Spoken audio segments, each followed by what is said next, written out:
جو ہے وہ ایک اس کریڈیبلٹی پاکستان کی اسٹیبلش ہوئی ہے، اور پاکستان کے فیلڈ مارشل جو ہیں عاصم منیر ہیں، وہ نظر آتے ہیں کہ وہ کردار ادا کر سکتے ہیں. کم از کم ہم یہ کہہ سکتے ہیں کہ وہ جو ایک کیاسرائیاں کی جا رہی ہیں وہ یہ کہہ رہی ہیں کہ کچھ نہ کچھ میسج ضرور ہو سکتا ہے جو صدر ٹرمپ نے جنرل صاحب کو دیا ہو، اور وہ ایرانی قیادت کو دے سکیں، اور اس سلسلے میں ان کا ایک کردار ہو سکتا ہے. دوسری بات، جیسے میں نے آپ کو بات بتائی ہے کہ ایرانی صدر کا یہ کہنا، پھر ایرانی قیادت کا یہ کہنا، میں نے اپنی ایک گزشتہ ویڈیو میں یہ بات کہی تھی کہ یہ صورتحال ہے، اس میں امریکہ نہیں بلکہ چین جو ہے وہ فیصلہ کن کردار ادا کرے گا. اور یہ چیزیں جیسے انفولڈ ہو رہی ہیں، جیسے اس میں روس کی انٹری ہو رہی ہے، جیسے چینی وزیر خارجہ جو ہیں وہ ایکٹیو ہمیں نظر آ رہے ہیں، پس منظر میں بھی اور پیش منظر میں اور پس منظر دونوں میں نظر آ رہے ہیں. تو اس میں بھی میری بات جو ہے اس کی بہت سے لیول پہ ابھی تک تصدیق ہو رہی ہے، اور یہ مزید تصدیق ہوگی. اچھا، ایک بات جو میں کرنا چاہوں گا کہ جو امریکی قیادت کے متعلق بھارتی غلط فہمیاں پھیلائیں گے، جیسے وہ ایک بھارتی میں ایک زہریلا میجر ہے، وہ کہتا تھا کہ جی پاکستان پہ یہ فیورز جو ہیں وہ اس لیے ہو رہی ہیں کہ پاکستان جو ہے ایران کے پیٹھ میں خنجر گھونپے گا. یہ بات ہو رہی ہے نا. تو بات یہ ہے کہ ایسا جو ہے وہ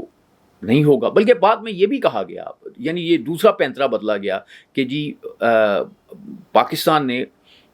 یقین دلایا ہے ایرانی قیادت کو کہ اگر اسرائیل نے آپ کے خلاف ایٹم بم استعمال کیا تو اسرائیل کے خلاف ہم ایٹم بم استعمال کریں گے. اس پہ پاکستان نے وضاحت کی کہ پاکستان کا ایسا کوئی معاملہ نہیں ہے. لیکن بہت خواتین و حضرات، بات ہو رہی تھی صدر ٹرمپ اور جنرل عاصم منیر کی ملاقات کی. پہلی بات یہ ہے کہ بھارت جو ہے اس سارے سینیریو میں فارغ ہو گیا ہے، جس طرح سے جنرل صاحب کو ایک اہمیت دی گئی ہے. اور یہ بات بھی ہے کہ پوری دنیا میں حکمرانوں کے ساتھ تو وہ مشرف جیسے کرتے رہے ہیں، یوکرین کے پرائم منسٹر کو انہوں نے مذاق بنا دیا وائٹ ہاؤس میں، پھر اس کے بعد ایک افریقی صدر تھے ان کا مذاق اڑایا. تو وہ ان کا کوئی معاملہ ایسا رہا ہے ٹرمپ کا کہ لوگ تھوڑا سا جانے سے وہاں گھبراتے تھے کہ پریزیڈنٹ صاحب جو ہیں، ٹرمپ صاحب جو ہیں وہ مذاق اڑا لیتے. لیکن جنرل صاحب کو انہوں نے بڑی غیر معمولی اہمیت دی ہے. تو اب بھارت سے ہو سکتا ہے یہ شور مچائے کہ جی پاکستان جو ہے وہ اڈے دے گا، اور یہ اس لیے ہوا ہے کہ اڈے چاہیے ہوں گے امریکہ کو، تو یہ اس کو سہولت دی ہے. بہت خواتین و حضرات، تھوڑی بات سمجھنے کی ہے کہ جب افغانستان پہ حملہ ہوا تو امریکی فوجوں نے وہاں پہ جانا تھا، امریکی فوجوں کو وہاں پہ رسد کی ضرورت تھی، امریکی فوجیں جو ہیں وہاں پہ ان کی ایک بقا کا معاملہ تھا، تو ایک سپلائی لائن کی ضرورت تھی. ابھی جس طرح سے جنگ ہو رہی ہے، جیسے فضائی اٹیکس ہو رہے ہیں، جیسے ڈرونز چل رہے ہیں، جیسے وہ کہہ رہے ہیں ہم بم پھینک رہے ہیں، تو اس سارے سسٹم میں جو ہے امریکہ کو پاکستان کی فضائی اڈوں کی سرے سے ضرورت ہی نہیں ہے، کیونکہ واشنگٹن میں بیٹھ کے ایران کے خلاف کارروائی ہو سکتی ہے، اور آپ دیکھتے ہیں کہ اسرائیل سے کارروائی ہو سکتی ہے. تو پاکستان کو کی اس طرح سے امریکہ کو یا کسی اور ملک کو پاکستان کی ضرورت نہیں ہے. تو اڈوں وڈوں والی بات تو بالکل عقل سے ہی فارغ ہے کہ یہ ہو ہی نہیں سکتا، اس کی ضرورت ہی نہیں ہے انہیں. تو لیکن اس میں ایک رول جو ہے وہ پاکستان کا ہو سکتا ہے، اور وہ یہ ہو سکتا ہے کہ جب اب یہ جنگ جس طرح سے چل رہی ہے، اس میں ایک ایران کا رول ہے، اور ایران جس طرح سے اس نے ایک مزاحمت دکھائی ہے، تو اور کچھ آگے چلتی ہے باتیں چلتی ہیں، جیسے اسرائیل میں تباہی مچی ہے تو دنیا کا پریشر آ رہا ہے، تو پاکستان کا ایک رول بن سکتا ہے، وہ یہ ایک ثالثی میں رول بن سکتا ہے. اور ظاہر ہے کہ امریکی جو ہیں وہ تھوڑا سا آگے کی طرف دیکھتے ہیں، تو جنرل صاحب کو اس رول کے لیے وہ منتخب کر سکتے ہیں، پاکستانی حکومت سے بات کر سکتے ہیں کہ کسی طرح سے وہ اس میں پہنچائیں. اور پاکستان کی حکومت کی بھی ایک خواہش ہے، پاکستان کی عوام کی بھی خواہش ہے کہ ایران میں جنگ بندی ہو، تو اس میں تو کوئی ایسی بات نہیں. اس سے پہلے مودی صاحب کے جو ساتھ ان کی ملاقات ہوئی ہے، بلکہ مودی صاحب نے تو فون بھی ٹکا دیا ایک، لیکن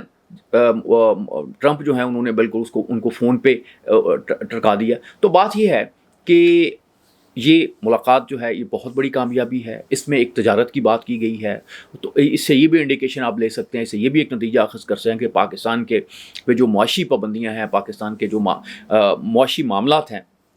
ان میں آپ بہتری کی امید لگا سکتے ہیں. پاکستان کی جو تجارت ہے وہ ان کے ساتھ بہتر ہوگی. تو پاکستان کو ایک بڑا قدرت نے یونیک جو ہے وہ کردار عطا کیا ہے. اور آپ یہ دیکھیں یہ سب کچھ ہو رہا ہے کہ ایک طرف سے چین جو ہے وہ پاکستان کے ساتھ کھڑا ہے، دوسری طرف سے امریکی صدر جو ہے وہ پاکستانی فیلڈ مارشل کو سے ملاقات کو اپنا اعزاز قرار دے رہا ہے. جیسے میں نے کہا آپ کو کہ یہ جنرل مشرف کے بعد پہلے فوجی سربراہ ہیں جن سے انہوں نے ملاقات کی. امریکن پریزیڈنٹ کا کسی ملک کے فوجی سربراہ سے ملاقات کرنا ایک بڑی غیر معمولی بات ہے. تو معزز خواتین و حضرات، پاکستان میں اس کو ایک خوشخبری کے طور پہ لینا چاہیے، اور اس اعتبار سے بھی لینا چاہیے کہ پاکستان کی اہمیت کو تسلیم کیا گیا ہے، پاکستان کی قربانیوں کو تسلیم کیا گیا ہے، اور پاکستان کے لیے ایک رول ہوگا ثالثی کا، اور پاکستان کی جو تجارت ہے وہ اس ملاقات سے اس کی صورتیں بنیں گی، بہتر ہوں گی. اور بالکل صحیح بات کہہ رہے ہیں خواجہ آصف صاحب کہ یہ ملاقات جو ہے پاکستان اور امریکہ کے تعلقات میں ایک سنگ میل کی حیثیت ثابت ہوگی. اللہ آپ کا حامی و ناصر ہو.